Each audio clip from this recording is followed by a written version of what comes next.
What's up, guys? It's Matt. On this week's special Draft Day edition of the TKW podcast, Jeff Bellone, a.k.a. Knicks Film School, and I talk to Bleacher Report's Jonathan Wasserman about the draft. We go through all the latest rumors, talk about who the Knicks should look to add at number 9, who would be the best fit for the roster, should they go forward guard. Jonathan takes us through all that. It's a big night tonight. I know we're all excited, and Jonathan was a great guest, so buckle up. It's Draft Day, baby. Let's do it.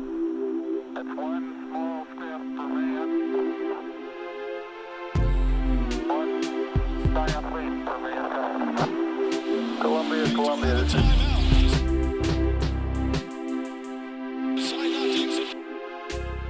Houston, AOS over.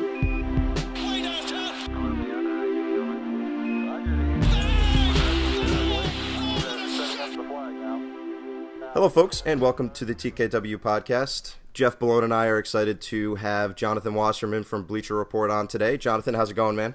Doing well. Thanks for having me, fellas. Of course. So let's jump right in. With the latest rumors that the Knicks are potentially looking to trade up with the Grizzlies at 4. I know Woj kind of threw a wet blanket on that this morning, saying he doesn't think it's likely because the Knicks haven't asked for Mo Bamba's medicals yet. But just generally, what are you hearing around that discussion with the Grizzlies? Is there any chance that actually happens? It does seem unlikely. It seems like a lot of teams are looking to trade up to number 4, and I think other teams could put together more attractive packages than the Knicks can. The Knicks are trying to acquire talent in any shape, form. I think there are absolutely questions about how Bamba and Porzingis would fit together, but again, I think they're just trying to acquire the best possible players and the most value that they can, and they're exploring all their options. We'll see what happens. I wouldn't bet on them moving up. I think they could still get a very solid player who fits their rotation at number 9. So we'll see what happens. I'd imagine that the Grizzlies, at the end of the day, I'd bet that they do move out from that 4 spot, though.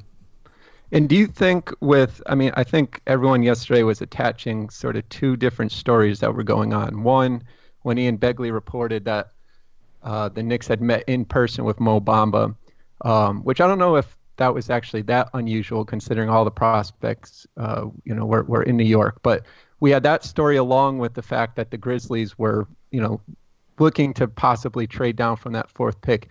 Do you necessarily tie those 2 together? So meaning if the Knicks were looking up to 4, it's because they specifically want Bamba? Or do you think it would be for, maybe a Michael Porter Jr. or even if somehow Doncic fell, someone like him? Right. Begley's initial report pretty much just said, it kind of indicates that they may be looking to trade up for Bamba. There was no official report saying the Knicks want Bamba.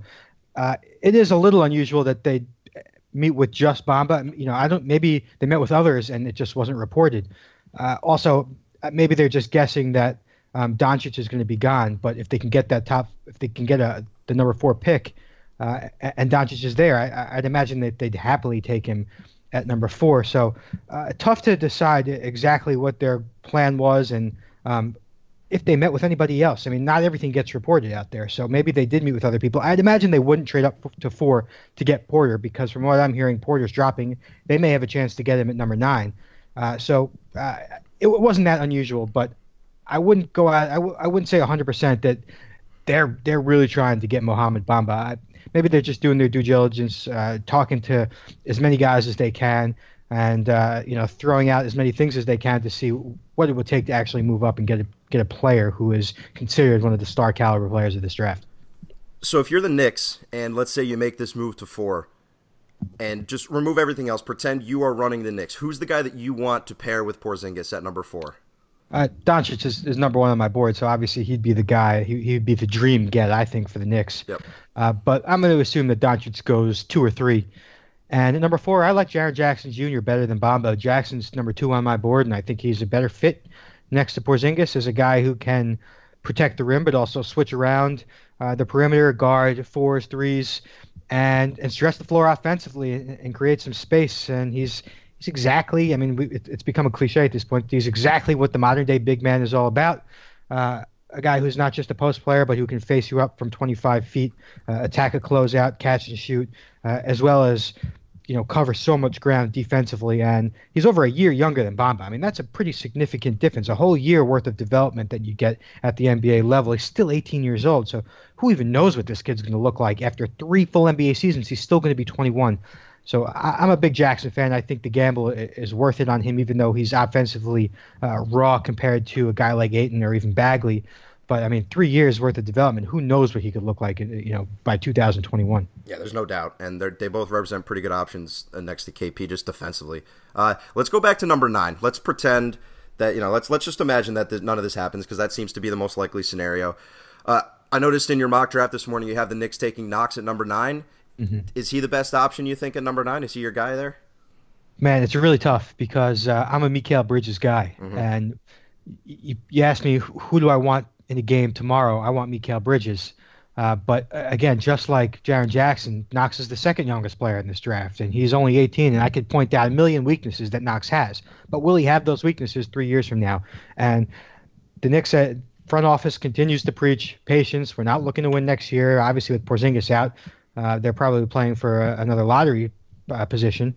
So if they're thinking 3 years down the road, then I think they would go with a guy like Knox, who is 6'9", made up 1.5 threes per game, shot really well on pull-ups, has a unique floater aspect to his game.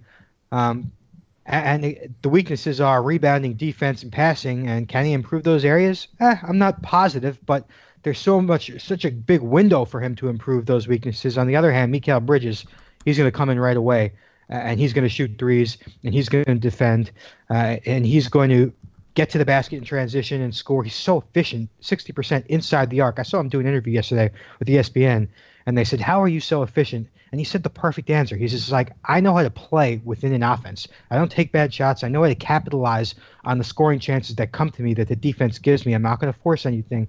And I think that is exactly what he needs to do, and that's the exact type of player he is. Having said that, we also saw flashes this year of expanding offense, of improved shot creativity with pull-ups and step-backs and some pick-and-roll ball handling. And I know he's going to be 22 years old, but guys improve in the league. Victor Oladipo was a role player for 2 years at Indiana, right. Blew up his third year, and then every year in the NBA he continued to improve. And from what I hear, Mikal Bridges is a worker. He's a low-maintenance guy. He's humble. He's the type of guy you bet on to improve once he's in the league. So if it was up to me, I just feel so much safer with Bridges, but I can totally understand why the Knicks would favor Knox. Right. Yeah. And Jonathan, I guess the part that's been hard for me, and I'm by no means a draft guy. I'm usually focused mostly on the Knicks during the season, so I don't see a lot of these prospects. But just sort of in general, thinking about how teams approach scouting these players throughout the year, and how much when they then invite someone in for a workout, they let that workout influence their final decision. I guess from my standpoint in general, I'm always a bit concerned with, if you're scouting a guy throughout the year and you have different even data points that tell you, that project out where you think he will be. How do teams, or how do you even think about that where, Knox wasn't very high on the board until recently? It appears that during the Knicks workout in particular, he really showed them something. Do they put too much? Do you think teams put too much weight on those workouts? I guess how do you sort of think that through in terms of why Knox maybe has jumped up over the last few weeks? All right, so during the season, and every team's different, but during the season, draft boards aren't really created.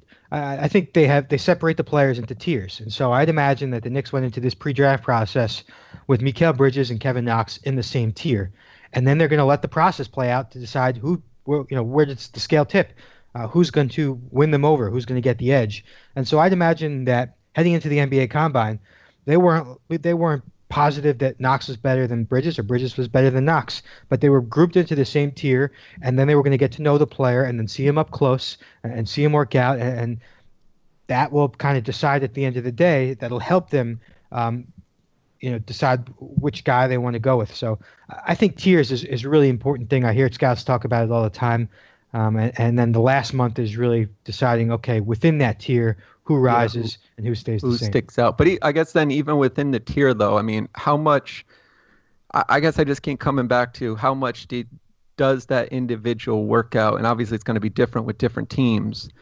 But and maybe you have a hint at that. Is this something that some teams value differently in terms of letting the fact that you saw the player more recent to the draft – you saw him, up close. Does that maybe outweigh what is maybe wider evidence that you could collect to say, this player is better than this player? Given, like you said, you're probably separating a group into tiers, so maybe you don't totally know that. I guess I'm just trying to get that importance of the workout in making that decision. Yeah, I think I think every general manager, every scout has a different approach. Danny Ainge last year, I'm pretty sure Jason Tatum probably started number 1 on his board, and no matter what he was going to do at Duke and what he was going to show in a workout, he was going to remain number 1 on his board based on what he saw in high school. And then when you have a group of guys when you see them up close, it really is different. And so I'm sure Steve Mills, I don't know how many games he went to this year college-wise, probably not many. I know he went to some of the conference tournaments. But also that's another big thing while I'm just kind of coming to my head. The big decision makers, they don't do much traveling during the year. Steve Mills, Scott Perry, they're not going to college games. It's the scouts who go to the college games, give them their information, and then during the workouts and during the conference tournaments, that's when the big decision makers start to see them up close. And naturally, I think when you're in the same gym with them and you're working with them one-on-one or with a 6-person group workout, it kind of can influence you a little bit better than when you see them sitting 20 rows up on a court with 9 other guys on the floor. So I definitely think it naturally influences you when you're evaluating a prospect, on the same floor and you're dictating the workout, and that could kind of sway your opinion on somebody. And so I think that's what really goes on during these pre-draft workouts, and whether it's a good idea to let that influence you is, really all in the eye of the beholder. Russell Westbrook is a guy who during the season at UCLA, I don't think he was, I could be wrong, but I don't think many people had him number 4 overall. But then you see him up close. You see his work ethic. You talk to him, and you see just how explosive he really is. I think that could really impact the way you evaluate him. Yeah, that makes sense. So I want to run back on Knox for a second because he's a guy that's intrigued me. I watched him a lot during the year at Kentucky, and then I kind of fell out of love with him because when you watch full games, he just seems to drift in and out. But when you watch his highlights, it's just, it's really enticing, and the things he does. I'm curious about a couple facets of his game. I know some of his shortcomings we mentioned are the defense and the rebounding. I'm really bullish on his shooting. He was 34% from 3, but he's got such nice form, and he's really smooth, and just I really like his spot-up shooting. Do you think that he will be a top-tier three-point shooter at his position in the NBA? I wouldn't say a top tier. I guess if we're going to talk about top tier, we're talking about percentages, and I don't think he's not going to be a 40% guy. But I'm not big on the percentages. I'm big on shot making, and I'm pretty confident that he's going to be a guy who can make threes 2 a game for a long time in the NBA. I'm not worried about his shooting at all, and I think that kind of creates his high floor, his 6'9" size and his perimeter game. Yeah, like you said, very clean stroke. I'm not worried that he shot 34% and not 38% at 18 years old. I mean, who cares? Can he make the shots? He can. And can he shoot off the dribble? He can. Those are 2 big aspects of his game I like. So, I'm bullish on his jump shot also, and that's why if the Knicks did take him at number 9, I wouldn't say this is a risky pick. I think no matter what, he's going to come in and he's going to put the ball on the hoop from outside the paint. The question is the rest of his game, and is he going to get roasted defensively? Is he going to pass? I mean, he was a non-playmaker at Kentucky. I know it wasn't his role, but I'm not a big fan of guys who don't pass and don't get others involved.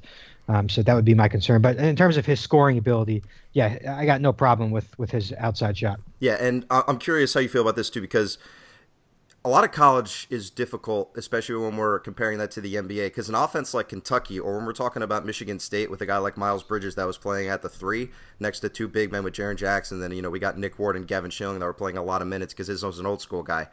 These guys might play completely different roles in the NBA. And the Kentucky offense wasn't exactly the most clear-cut. Gilgeous-Alexander was their point guard, but I wouldn't say he's a great playmaker or anything. When you're watching, especially these forwards that are playing the 3 that might be 4s in the NBA, what do you do to really try to whittle it down and say, what is this guy going to be when he gets to the next level? Yeah, you're right on the money with these guys' roles in college and how it's going to change. I think the guys who are less skilled off the dribble, become force. Just like you kind of said with Bridges and Knox, I think they're better suited to play power forward because neither of them are very creative with the ball in their hands.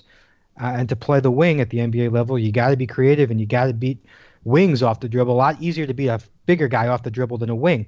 So put him against the four where he can exploit his quickness, his first step, his slashing ability, and that's Bridges and Knox right there. You know, Knox this year 4 of 18 out of isolation. That kind of tells you all you need to know. He's made 4 buckets in isolation all year. He's obviously not very good at creating his own shot one-on-one. However, he still averaged 15 points in spite of that. You know, he's really good at slashing from the wings, scoring off 1-2 dribbles, and I think against power forwards, that's going to be his game.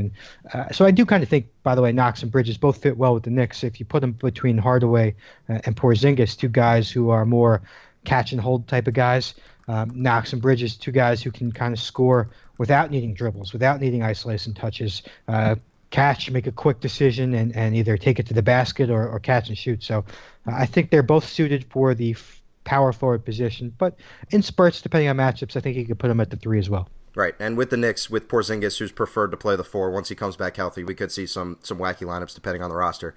Mm-hmm. So I want to transition real quick because it seems like there's been a contingency of reporters outside of Knicks circles that keep having them mocked point guards, and us from the inside have never really understood that because the Knicks haven't really talked much about having the point guards. They had some of them in for workouts, but we've seen Sexton mocked to the Knicks. We've seen some Shai Gilgeous-Alexander. Trae Young's a bit of a different story just because he's a much different prospect than those guys. Do you see any scenario when the Knicks end up going guard? Unless Trae Young falls to them, which is very possible. However, I've been told that the Knicks will pass on Trae Young even if he's there. That's just what other agents are getting that information from the Knicks, that the Knicks aren't very interested in Trae Young. And I know that they told Trae Young's camp that they didn't even expect him to be there, but Trae met with the Knicks earlier in the process. I don't think they're going to take Collin Sexton. I haven't been told that by anyone, just natural gut feeling that they're not going to take him. I know on paper he kind of fits because Frank's more of a east-west guy and Sexton's more of a north-south attacking the rim, put pressure on the defense guy, but between the two of them, they're just not going to get much playmaking. I'm not positive. As Scott Perry said, we're not going to take a guard unless we know he's better than what we already have. And I think there's some hope about Trey Burke that maybe that second half of the year was legitimate and he could be a serviceable starting NBA point guard. So I think they'd rather fill a different hole if they're undecided who's better, Sexton or Knox. They'd rather go with Knox, who fits a little bit better.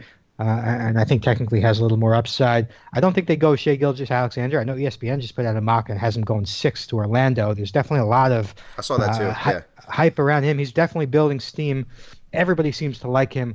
Honestly, I'd almost compare Shai Gilgeous-Alexander to Frank Ntilikina. I mean, they're pretty damn close in terms of not very explosive off the dribble, not guys who are going to put a ton of pressure in terms of attacking, but are pretty good making passes within the offense, can guard both backcourt positions, can make open shots, but I wouldn't consider either of them shooters. So they're a little bit too similar for me. I don't think the Knicks would put enough pressure on defenses with both of them. So the only guy I could imagine them taking in terms of a guard would be Trae Young. And I mean, in terms of, like you said, hearing maybe from different agents or whatnot about the Knicks maybe passing on Trae Young, obviously, especially as we get closer to the draft, everyone likes to throw around the idea of smoke screen. And when we hear different reports, especially from maybe beat reporters of, is this something they're feeding them because they want teams to think this versus that? So as someone who obviously has to juggle getting information, I thought this was maybe a good chance for fans to hear a little bit in terms of the process of how you yourself might take information and decide, is this something that maybe an agent or a player or someone close to a player is telling me as a means to, say, improve their stock or to jockey one way or the other? Or is that something you don't even think about at all? You just say, hey, it's information, I have it, and I'll let others decide on that. Just kind of interested in how you kind of go through that process yourself. Yeah, it's all personal judgment. I mean, there's no science behind it. You trust certain guys, you don't trust certain guys. Some information sounds fishy. You got to use your own personal filter. And agents BS all the time, and teams BS to agents. It's really difficult to assess and to decide what's real and what's not. You just really got to use your own personal judgment. I wish I had a better answer, but No, I mean that's probably kind of what I expected. But yeah, sometimes I think it's just interesting.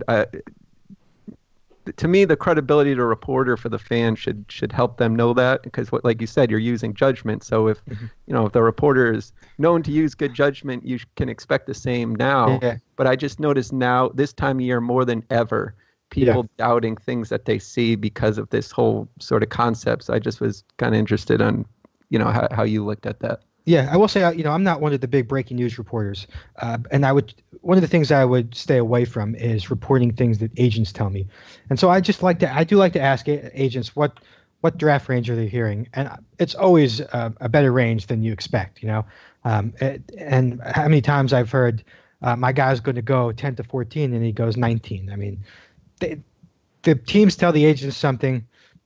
What they want to hear. They want to have good relationships with the agents for future, and so they give them favorable answers and figure worst comes to worst, something comes up and we were wrong. The agent's not going to hold the team accountable for that. So I never like to report things that agents tell me, because it's usually they're told something that's probably not true from the team wanting to make the agent happy, or the agent just wanting to tell me to hype up his own client. So that's the only thing I'd stay away from. I think the best source of kind of reporting during this process is talking to rival teams. And the NBA is one big community. I talk about the NBA. When I mentioned the NBA Combine, forget the guys on the floor. It's more of a networking event for all the executives in the league. It's the chance for all of them to be under one gym, to exchange rumors, to talk.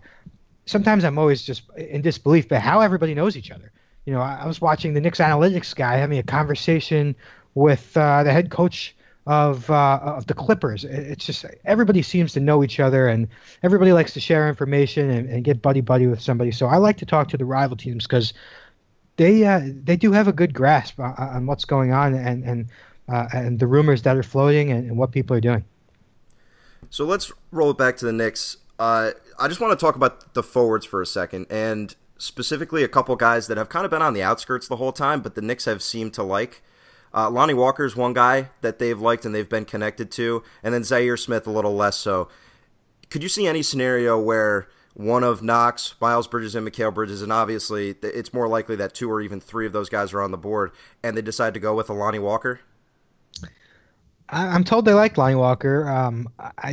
You know what? I don't see them actually taking him. He's so much like Tim Hardaway Jr. to me. Yes. I mean, there are obviously differences, but a very similar player. I don't think they need two Tim Hardaway Jr.s. They definitely don't. One's enough in that lineup.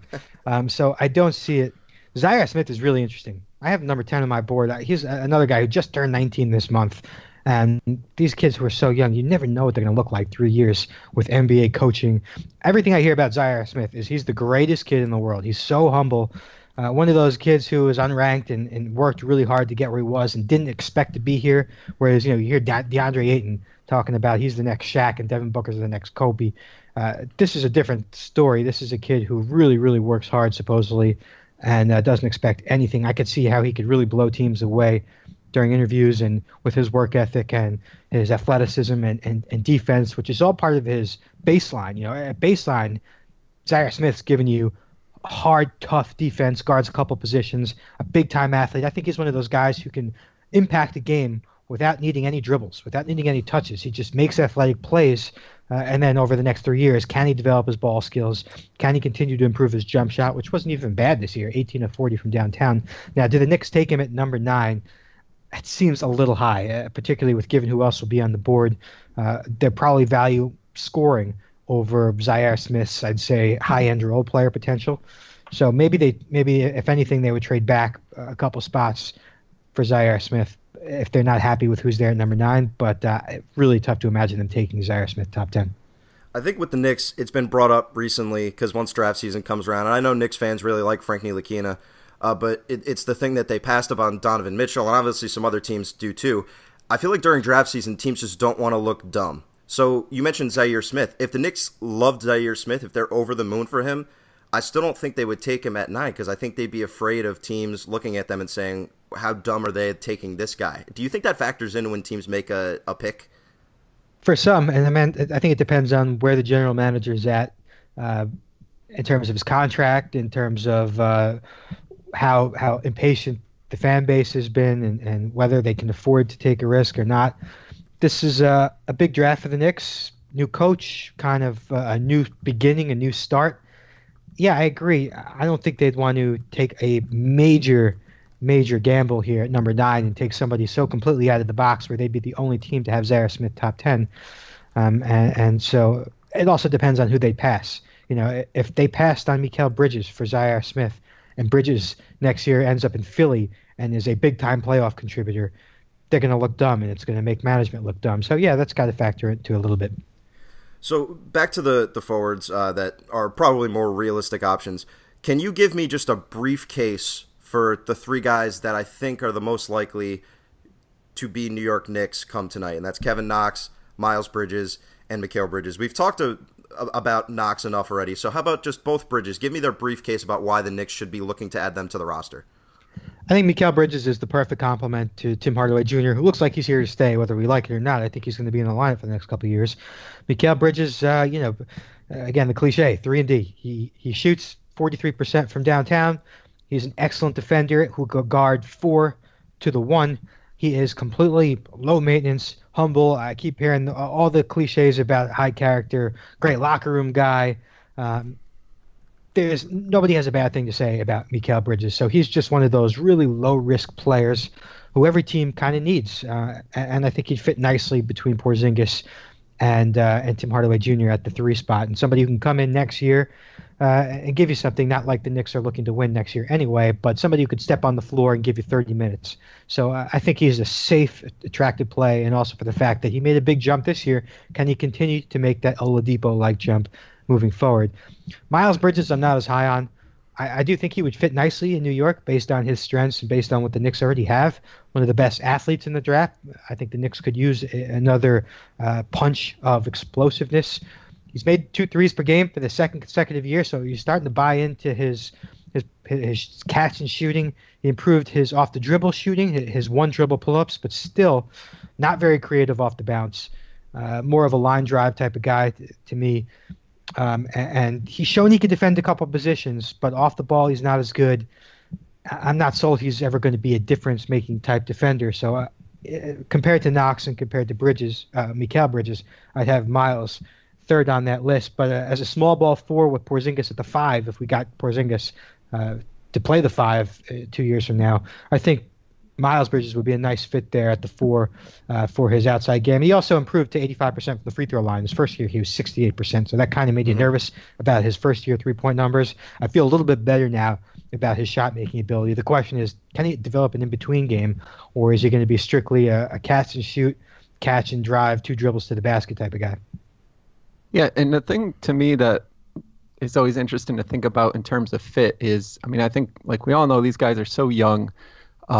Even saying these kids, right, are so young that you can't think, okay, the roster is going to look the way it looks now, but in a few years when they develop, especially even with the Knicks, where I think other than Porzingis and Frank, who knows where some of these guys will be. But that being said, how important do you think it is in terms of fit, not so much from the Knicks team standpoint in terms of how do they get a competitive lineup together, but in terms of the players' development standpoint to say, okay, if they draft a player that fits maybe awkwardly next to Porzingis, to me it's more, I guess, on how you're developing that player where you're getting him the right minutes, or even from a personality standpoint. I know there's been some talk about, maybe the reason the Knicks aren't as high on Trae Young is he doesn't necessarily fit the personality. While he can do a lot of things, he doesn't necessarily fit the personality that David Fizdale is looking for. I guess just kind of get your thoughts on that in terms of the fit more from the player's development in, like we said, there's different tiers on where these players can fall. And we like to look back on the draft a couple of years later and say, oh, the Knicks missed on this player. Well, maybe they didn't so much miss as much as that player ended up going to a team where he was able to develop in that right environment that was just perfect for him because the right position, the right coaching, and everything was there. I think the perfect fit for a player, and I want to say every player has different needs in terms of their development and what they need around them, but I think it's more simple. every player would benefit from going to a team where he could play minutes on a good team, just like Jason Tatum, where he gets the minutes right away, but doesn't have to do too much and can let the game come to him a little bit, and so he could slowly pick up on the game. You put Trae Young on this Knicks roster, and you're going to see the same kind of things we saw at Oklahoma. He's probably going to be forced into taking bad shots because his bad shots could be better than some of the other players in the team's shots that they create for themselves.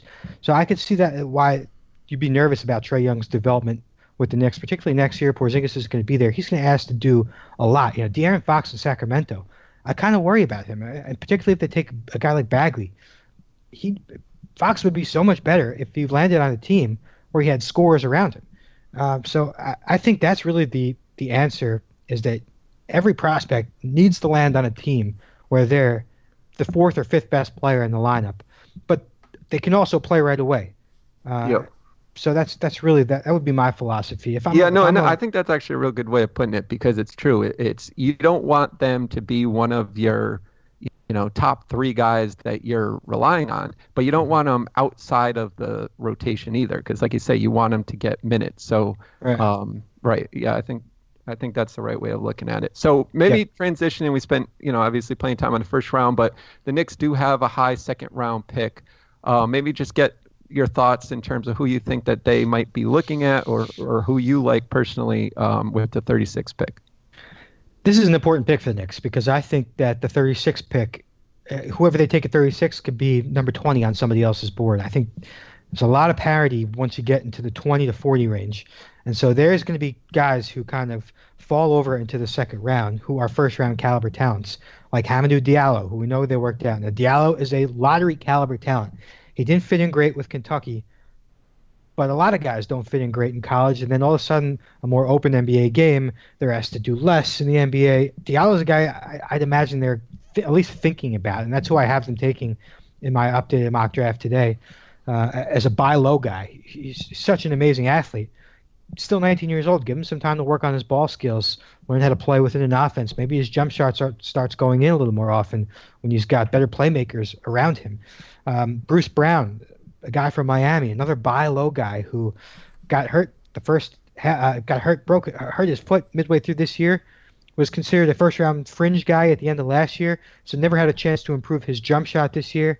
Maybe he improves it 2 years from now, which kind of completes him. He's a two-way playmaker, 6'5", big-time athlete, very good in pick-and-roll game, guards both backcourt positions, but needs to be able to make outside shots. And his form looks okay. Maybe he makes outside shots in a couple of years. I think the Knicks in the second round are looking for talent, guys who they could buy low on, who are first-round caliber guys who they could take, then spend the next year working on with the new coaching staff, and hope that they kind of get lucky with a guy who didn't look great in college but is a better fit in the NBA. Then you can look at the other reverse side of it and say, how about a guy like Javon Carter from West Virginia, who's going to be 23 years old, but 80% confidence level, he's going to be a backup point guard in the NBA for the next 10 years. So it'll be interesting to see how they approach their second round pick, whether they go with an older guy who's pretty much safer, who has a low ceiling, but a high floor, I guess, and a high confidence level that you could say this guy's going to be a veteran for a long time, even if he never starts an NBA game in his life. Or do we go with the big time talent who is just raw and needs a lot of work on his skill? Yeah, I think the Knicks are going to have a lot of options, as you mentioned there. I'm looking at your mock right now, and you got the guys that were, great players in college, from Jacob Evans to obviously Keita Bates-Diop had a great year for Ohio State. As a pretty big college basketball fan, it's always fun once we get to the second round to look at these kind of guys. And Diallo's kind of the opposite side of the spectrum, as you mentioned.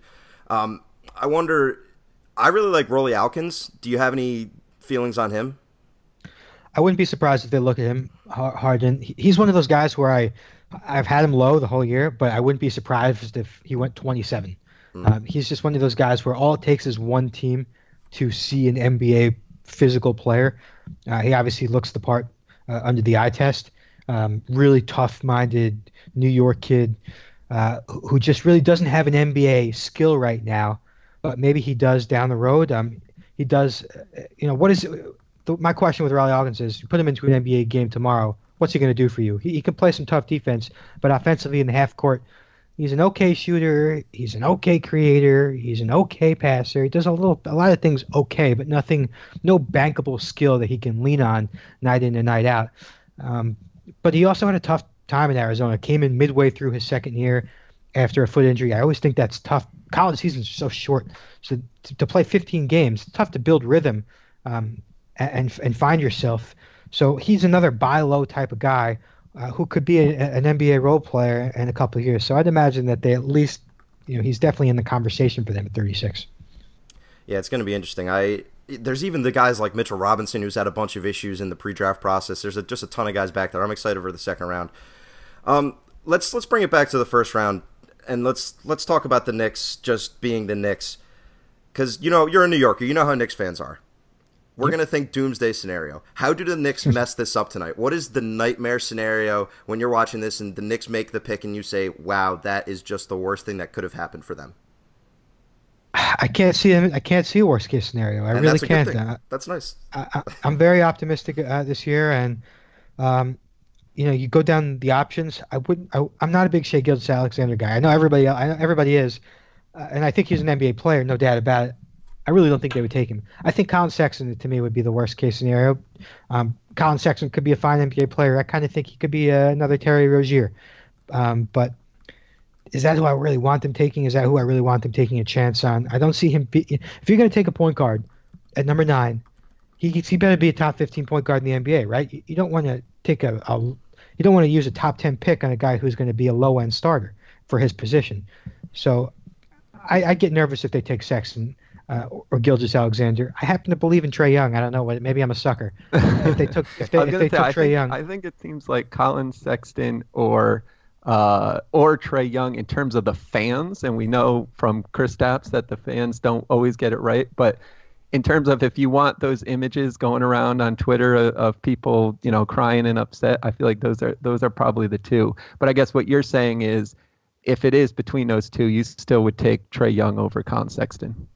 Yeah, listen, the one thing about Trae Young that I feel very confident in is that he's going to average a lot of assists. He's going to be his value to me at the NBA level is his ability to create shots for others. Even if he averages 12 points a game for the rest of his career, I'm pretty confident that you put him in a game for 30-plus minutes, he's going to get you 8 assists every single night, whether it's by pushing the break and finding open shooters, pick and roll. I mean, he's such a good passer, such good vision, but not just the vision, the passing ability to get the ball in the right spots. I think that's going to carry over, particularly in a more open NBA with better players around him. Listen, his team in Oklahoma, those 4 other guys around him stunk, and he still managed to lead the country in assists. I know he had the ball in his hands a ton. He led the country in usage, did a lot of dribbling at Oklahoma, but those 4 guys around him were not good players, and he still managed to lead the country in scoring and assists. Now, I'm not confident that his 27 points per game could carry over. I'm not confident he's ever going to average more than 15 in a season, but I am confident that he's going to be a table setter. He's going to be able to create shots for your offense, and I think the Knicks could use that. I'm on board with you here. I think that rumors of his potential demise are exaggerated. I don't think that he has this enormous bust potential because of that passing. And if offenses can put him in more spot-up situations, which he never did at Oklahoma because, as you mentioned, he was playing with a bunch of bums, he has so many skills that are going to work well in today's NBA that I am not nervous about his potential downside, at least on offense, but it's something that people have mentioned. His defense is going to be so atrocious that his offense is going to have to be good enough to make up for that. I think he can get to the point where he could go from atrocious to just bad. He's the same size as Chris Paul. He had to spend so much energy at Oklahoma. There was some of the plays that the analysts like to point out when they're doing their highlight reels of Trae Young's bad defense, and you could tell he was just gassed. He'd get screened easily. He does get screened easily. He's not very long. He's not very thick. But in terms of size, and people compare him to Isaiah Thomas defensively, he's a lot bigger than Isaiah Thomas. I mean, he's right now around 190. If everything he said was true about gaining 10 pounds since the combine, he's close to 190. Isaiah Thomas was 5'9". I don't know. What he was, 170. Yeah, he was that small. He's much bigger than Isaiah Thomas, and people kind of. That comparison drives me crazy on defense. Now, Trae Young's never going to be a good defender, but how many difference-making point guard defenders are there in the NBA? A good point guard is going to roast any good point guard defender. So I think it's a little bit overblown, and I think it would also help that he has Frank right next to him. The problem, the switching idea, he's only going to be able to guard one position. You can't put Trae Young on two guards. That is where I think it hurts his value. But I don't think it's going to be such a joke where if you put him in isolation, a guy's just going to run right over him every single time. So I thought it was a little bit overblown. I think he can get to the point where he is a bad to average defender in the NBA. Last question, just about the Knicks backcourt, because we've talked about Sexton and then Trae Young. Trae Young just makes so much more sense to me in terms of the Knicks roster, because let's say they add a guy like Sexton. It's going to take a while for him to become a good NBA player, and we're already on that progression with Frank where we know it's going to take a while. I just think pairing those two guys together and having such a young backcourt would be such a big mistake. We look at a team like the Wizards with Beal and Wall. Look how long it took for them to get good, and their pedigree was so much higher than the Knicks would be. You got two guys that are drafted 8 and 9. That's why I think that I would have just massive concerns, and that's why I think people that are talking about them drafting a guard are just having just such egregious oversight about that. So do you share the same concerns about that? Is that why you're kind of pushing off the Sexton train a little bit? Yeah, I mean, a stat I keep going back to is he's going to have the lowest assist to turnover ratio of any point guard taken in the first round since Tony Roten. I mean, that's Tony Roten, telling, once a Knick, always a Knick. It seems like everybody in the NBA was once a Knick, always a Knick. 3.6 assists to 2.8 turnovers. Now, I know he was asked to score a lot, but he's always been a scorer. He's not really a shooting guard because he's not a great shooter. He technically plays point guard because he handles the ball. But what's his value going to be, even if he averages 15 points a game, which is what Stuckey did for how many years, but never had that value that met the production. So that's what I worry about with Sexton. All right, going to be a wild night. We'll see what the Knicks do. If they stay at 9, they got a lot of options if they ever move up. But Jonathan, hey, thanks a lot for joining. Really appreciate it, man. Yep, this is fun. Thanks, guys. All right. All right, thank you.